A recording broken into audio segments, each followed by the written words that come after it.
وہ بھی ہمیں ای میل کے ذریعے اپنے مسائل کھل کے بیان کر سکتے ہیں. حضرت انشاءاللہ ای میل کے ذریعے آپ کو ان کے جواب دیں گے. تو حضرت ایک اور کالر ہیں اور دوسری گزارش یہ ہے کہ برائے مہربانی سوال ذرا مختصر کیجئے. دوسرے اور لوگ ہیں جو کہ چاہتے ہیں کہ ان کی کال بھی لی جائے تاکہ ان کا بھی ہم خیال رکھ سکیں. جی السلام علیکم. وعلیکم السلام. کون صاحب کہاں سے؟ میں پرویز بول رہا ہوں لانگ آئلینڈ سے. کیسے ہیں پرویز صاحب آپ؟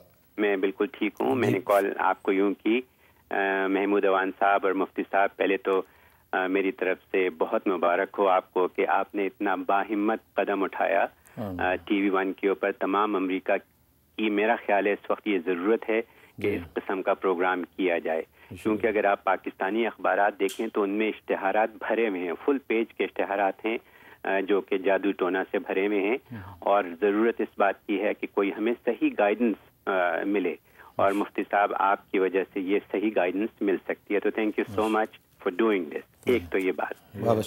دوسری بات یہ کہ مفتی صاحب یہ فرمائیے کہ جب لوگ جادو ٹونے کی بات کرتے ہیں اور پھر اس کو اتارنے کی بات کرتے ہیں تو وہاں پہ جو جاتا ہے ضرورت مند وہ ان سے یہ پوچھتا ہے کہ یہ فرمائیے کہ یہ جادو ہم پہ کیا کس نے. تو وہاں پہ وہ لوگ گریز کرتے ہیں نام دینے سے. تو اس کی دو وجوہات ہوتی ہیں. ایک تو شاید یہ کہ ان کو پتہ ہی نہیں ہے اصل بات کیا ہے، اور دوسری وجہ مجھے یہ سمجھ میں آتی ہے کہ شاید وہ لڑائی جھگڑا ایوائڈ کرنے کے لیے کرتے ہیں. تو کیا یہ حقیقت ہے؟ بڑا اچھا سوال ہے ویسے. ہاں بالکل. اصل میں بات یہ ہے کہ اس میں تو شک نہیں کہ جادو ٹونا لوگ کرتے ہیں اور وہ اس کی وجہ سے لوگوں کو تکلیف بھی پہنچتی ہے، اور اس کا علاج بھی احادیث طیبہ میں بتلایا گیا، اور خود نبی کریم صلی اللہ علیہ وسلم پر جب جادو کیا گیا تو اس کا بھی علاج معوذتین کے ذریعے سے نازل ہوا. باقی یہ بات کہ ان کا نام کا معاملہ جو معاف کیجیے ذرا تھوڑا سا معوذتین کے بارے میں بتا دیجیے کہ یہ کیا ہے، اکثر لوگوں کو شاید نا علم ہو. ہاں، معوذتین کا مطلب سورۃ فلق اور سورۃ ناس، جو آخری دو صورتیں قرآن کریم کی، یہ اللہ تبارک و تعالیٰ نے نبی کریم صلی اللہ علیہ وسلم پر جو جادو ہوا تو اس کے علاج کے طور پہ نازل فرمائی تھیں، اور اس کے ذریعے سے آپ کو شفا ہو گئی تھی. تو باقی رہا نام کا جو معاملہ آپ پوچھ رہے ہیں، تو یہ ایفیکٹ ہے آپ جو فرما رہے ہیں کہ ایک تو یہ کہ پتہ نہ ہونے کا ایک مطلب یہ ہے کہ اصل میں علم غیب تو اللہ تبارک و تعالیٰ جانتے ہیں. یہ عامل کی اپنی ایک کیلکولیشن ہوتی ہے، اس کا ایک اندازہ اور استخارہ ہوتا ہے. اس وجہ سے وہ ڈیفینیٹ نہیں کہہ سکتا کہ وہی بندہ ہے جس نے جادو کیا ہے، اس کا ایک اندازہ ہے. اگر ویسے وہ کسی کا نام لے دے اور آخرت کے اندر وہ نہ ہو تو یہ ایک تہمت ہے، اس کے الزام میں پکڑا جائے گا. اور دوسری بات یہ ہے کہ بتلانے میں ایک کدورت ہے، جھگڑا ہے. اور خود نبی پاک صلی اللہ علیہ وسلم پر جب یہ جادو ہوا تھا تو حضرت عمر رضی اللہ تعالیٰ نے پوچھا کہ آپ مجھے بتلائیے کس نے کیا ہے، اور تلوار نکال لی تھی کہ میں اس کی گردن اڑا دوں گا.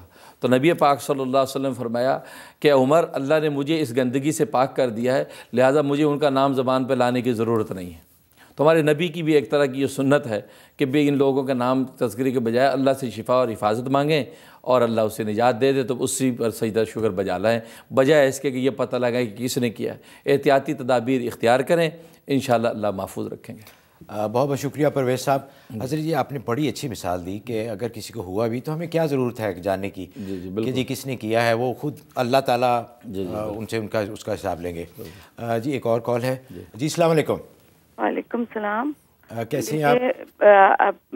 میرا بیٹا ہے 28 ایئرز اولڈ ہے، اور اس کا دل دھڑکنے لگتا تیز تیز، اور سانس رکے جیسا محسوس ہوتی اس کو، اور نیند میں سے اٹھ جاتا، اور بعض وقت تو سونے سے پہلے ہوتا ایسا.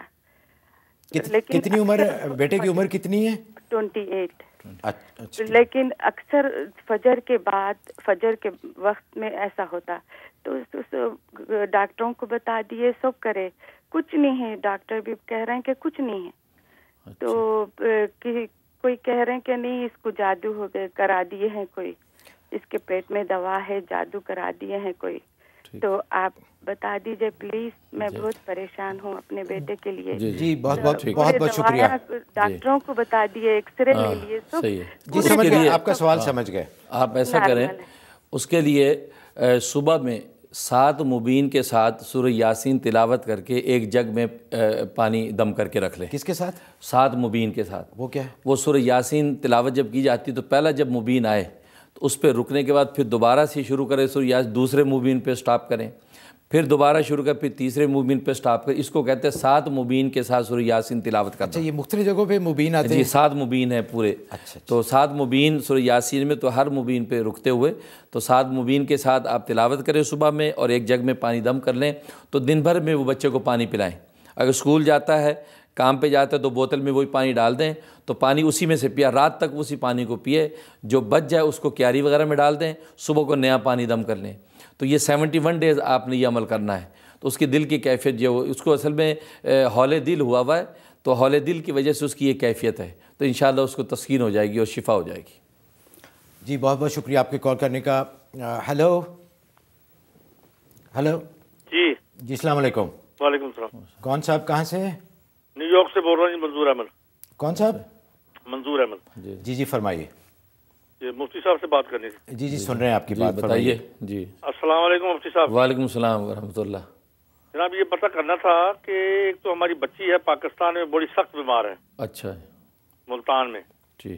اور دوسرا جو میرا یہاں کاروبار ہے، میں کم از کم 8-9 سال سے کر رہا ہوں، اور وہ کاروبار جو ہے نا میں بیچنا چاہتا ہوں، کیونکہ اس میں بیئر ہے اور لاٹو ہے. اچھا. تو میں وہ رکھنا نہیں چاہتا، تو کیونکہ وہ اینڈ منتھ جو ہے نا ہینڈ ٹو ماؤتھ ہوتا ہوں، کوئی پیسے نہیں بچتے مجھے. تو اس کے لیے مجھے پلیز اپنی جی بہت بہت بچی کے لیے آپ ایسا کریں کہ سورہ فاتحہ 101 دفعہ، آیت الکرسی 7 دفعہ، سورہ فلق اور ناس 3 دفعہ، یہ صبح میں پانی فجر کی نماز سے پہلے یہ دم کر کے رکھ لیں، اور جو ہے وہ سارا دن اسی پانی میں سے اس کو پلانا ہے. 41 دن یہ عمل کرنا ہے اس کے لیے. تو انشاءاللہ اس کو شفا ہو جائے گی. رات تک جو پانی بچ جائے اس کو کیاری میں ڈال دیں، صبح کو نیا پانی دم کر لیں. تو یہ بچی کے لیے. اور آپ کے کاروبار کے لیے آپ اس سے نجات چاہتے ہیں تو سورۃ طلاق کی آیت نمبر 2 اور 3 کا ٹکڑا ہے، وَمَن يَتَّقِ اللَّهَ يَجْعَل لَّهُ مَخْرَجًا سے لے کے تو یہ آخر تک. تو یہ جو آیت ہے یہ آپ نے 71 ٹائم پڑھنی ہے مغرب کے بعد. 71 دفعہ پڑھ کے آپ دعا کریں، انشاءاللہ اللہ تبارک و تعالی آپ کے لیے شفاف حلال روزگار کا انتظام فرما دیں گے. حضرت یہ بہت کامن ایک مسئلہ ہے کہ بہت سارے لوگ جن کے کاروبار ایسے ہیں کہ جس میں لاٹو ہے، بیئر ہے، اور وہ چھوڑ بھی نہیں سکتے کہ ان کو ڈر ہے کہ کاروباری بند ہو جائے گا. تو آپ نے صحیح ارشاد فرمایا کہ اس کے لیے جو دعا فرمائی ہے کہ لوگ اس پہ عمل کریں تو انشاءاللہ مدد تو اللہ کرے گا. بالکل. ایک اور کالر لیتے ہیں. جی السلام علیکم. ہاں جی وعلیکم السلام. کون صاحب کہاں سے؟ جی میں حماد بات کر رہا ہوں کیلیفورنیا سے. جی کیسے ہیں حماد صاحب آپ؟ اللہ کا شکر ہے. جی فرمائیے. میں نے میرا سوال یہ تھا کہ میں نے خواب دیکھا تھا، اس کے متعلق پوچھنا تھا. جی فرمائیے. بتائیے. تو خواب میں یہ دیکھتا ہوں کہ میرے پیچھے نا 3 شیر لگے ہوئے ہیں، اور ایک درخت آتا ہے، میں اس پہ چڑھ جاتا ہوں، اور پھر باری باری میرے پیچھے آتے ہیں، اور مجھے لگتا ہے کہ ایک جیسے وہ اوپر آتے ہیں تو ایک کو میں ٹانگ مار کے نیچے گراتا ہوں، لیکن لگتا ہے جیسے وہ نیچے گر جاتا ہے، لیکن اس ٹائم میری آنکھ کھل جاتی ہے. تو ہاں عماد صاحب، آپ کے خواب کا مطلب یہ ہے کہ آپ کے 3 دشمن ہیں، اور وہ دشمن آپ سے زیادہ طاقتور ہیں اور آپ کو نقصان پہنچانا چاہتے ہیں. تو اس کے لیے آپ ایک تو صدقے کا اہتمام کریں، گوشت کا صدقہ نکال دیں. دوسرا سورۃ کوثر روزانہ 13 دفعہ پڑھ کے اپنے بدن پہ دم کیا کریں. اور ایک پہلو یہ بھی ہے شیروں کو دیکھنے کا کہ حکومت وقت کے کسی قانون کے حوالے سے آپ کو کوئی دشواری اور تکلیف پہنچ سکتی ہے، تو وہ قانونی اگر کوئی کمزوریاں ہیں تو اس کو فکس کر لیں، یہ نہ ہو کہ اس کی وجہ سے آپ کو جو کوئی تکلیف پہنچے. تو یہ 2 پہلو ہیں آپ کے خواب کے، تو اس کے اعتبار سے آپ یہ صدقہ کریں اور سورۃ کوثر پڑھیں، اللہ تعالیٰ حفاظت فرمائیں گے. حضرت ان جنرل صدقے کی بہت اہمیت ہے. حدیث میں بھی ہے کہ بلاؤں کو روکنے کے، دفع کرنے کے لیے، دور کرنے کے لیے صدقہ بہت، یہ عام طور پہ بھی میرے خیال کو مسئلہ نہ بھی تو صدقہ کرتے رہنا چاہیے. بالکل. حضرت وقت بڑا تھوڑا رہ گیا، ایک اور کالر لے لیں. جی السلام علیکم. ہلو. ہاں جی السلام علیکم. جی وعلیکم السلام. میں ماریہ بات کر رہی ہوں ورجینیا سے. کہاں سے جی؟ ورجینیا سے. جی فرمائیے. میرا کوشچن ہے، میں بچہ اڈاپٹ کرنا چاہتی ہوں، اور سننے میں آیا ہے کہ کچھ لوگ کہتے ہیں کہ آپ لڑکا اڈاپٹ نہیں کر سکتے، اور کچھ لوگ کہتے ہیں کہ آپ لڑکی اڈاپٹ نہیں کر سکتے، اور کچھ لوگ یہ بھی کہتے ہیں کہ آپ ان کو اپنا نام نہیں دے سکتے جبکہ بچے کے ماں باپ اگر زندہ نہ بھی ہوں. تو میرا کوشچن یہ ہے کہ پھر ہمارا اسلام کیا کہتا ہے کہ ہم اگر بچہ آپ کو نہیں ہو رہا تو ہم کیا کیسے اڈاپٹ کریں؟ جی مطلب بہت بہت شکریہ آپ کے سوال کا، میرے خیال حضرت سمجھ گئے. ہاں یہ حضرت بڑا ایک اہم سوال ہے. اصل میں ایسی بات نہیں ہے کہ اڈاپٹ نہیں کر سکتے، تو شریعت میں تو اس کو متبنہ کہتے ہیں. آپ بالکل متبنہ بنا سکتے ہیں، چاہے آپ لڑکا اڈاپٹ کریں یا لڑکی کریں. لیکن اصل میں جو منع کیا جاتا ہے اس لیے کہ لڑکا اگر آپ اڈاپٹ کرتے ہیں اس کے ساتھ یا تو آپ کی کوئی رضائی رشتہ داری قائم ہونی چاہیے.